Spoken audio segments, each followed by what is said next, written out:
Okay, let's get up in there.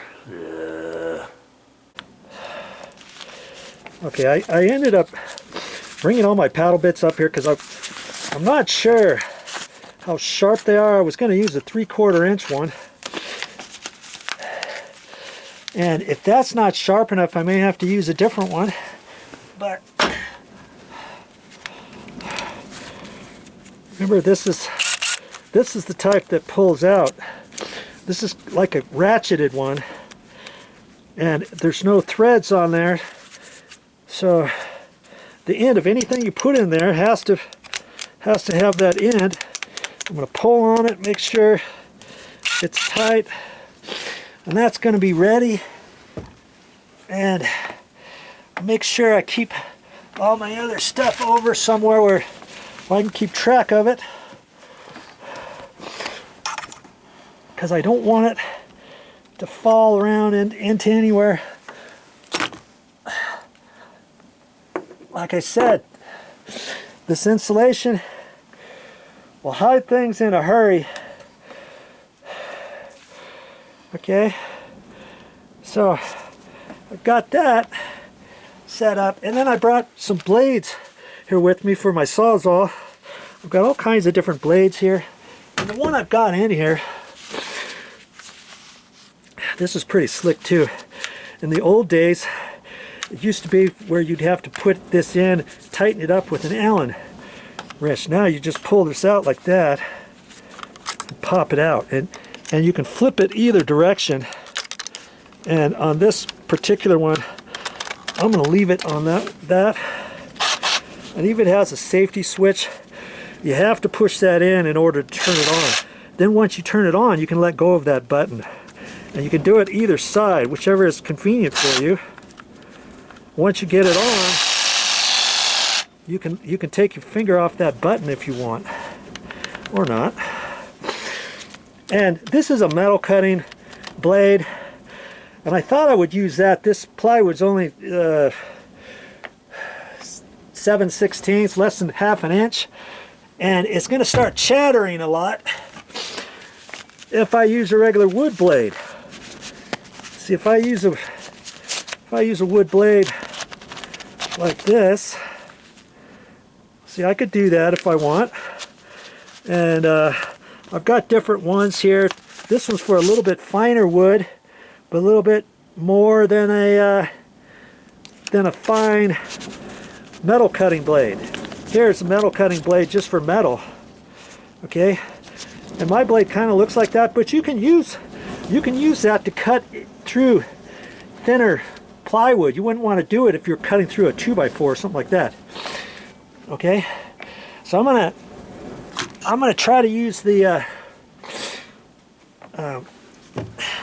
thinner blade for now and see how it works. Worst case scenario, I can change that to another blade. Okay, so boy, I didn't think I was going to get this involved with showing this entire work, but I don't know. I'm hoping you're liking it and that you're learning something from it. Okay, so now for my Sawzall, I only need to cut a couple, or drill a couple holes. One over in here, and let's see, here's my about where my light fixture is, about there. I think I can do it over in here. I want to do it so I've got enough room to get my my saw in there and all that good stuff, but over far enough to this edge in case I need to reach for it. You know, I'm gonna go right in here, I think.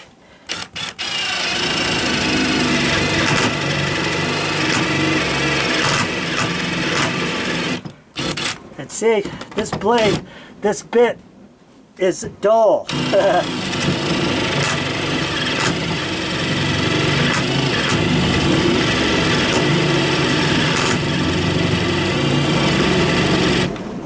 I'm getting there. There you go.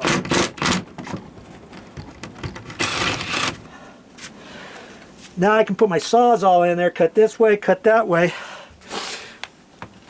Now I'm going to cut a hole over here, drill a hole. I don't have to go all the way to the end, but far enough, probably in there. Remember that 2x4 is there too, so I want to get a little bit of extra room in case I need to reach over it, what have you. Right there.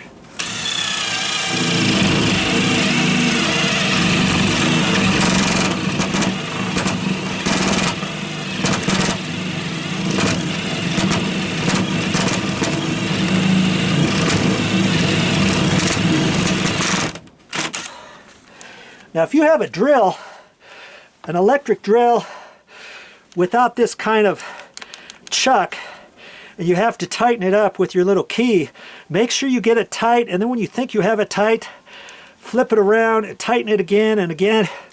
Last thing you want is for this to get loose as you're drilling, and as soon as your hole gets through, this is so loose it falls right down into your hole. I've done that before. Trying to fish a wire down through a top plate, so I had to drill something like the 2x6 is not the top plate, that's above the top plate, and it gives you sheetrock backing. That's a sheetrock backing piece. The wall edge is about right here to there, so you put a 2x6 over there, and that allows enough for sheetrock backing on that side and over on this side. Even though they didn't need it, but they decided to do that anyways, so that when they put this plywood, they could nail it up to the bottom side of that. So if you drill through this on a top, like if you're trying to fish a wall, fish a hole through a wall, and you're up in the attic, you not only have to drill through your sheetrock backing 1.5 inches, then you've got your top plate and your bottom plate. There's another 1.5 inches, 1.5 inches. That's 4.5 inches, right? That you have to drill with the drill bit. And if you have one where you have to tighten up the chuck, if it's not like this, it's the threaded one, or the chuck one, you have to tighten the chuck up. After you're drilling a little bit, check it with your key and tighten it, and there's usually three holes around there. Don't just tighten one, tighten that, turn it over a little bit, tighten it, and you might think, hey, wow, that was a little bit loose. Because once you drill your hole and you lift up, if it's loose, bye-bye paddle bit right down your wall, and you'll never find it because you don't want to cut your wall open, right? Okay, so there's just a FYI. Okay, all right, I guess we're ready for the Sawzall. Let's do it.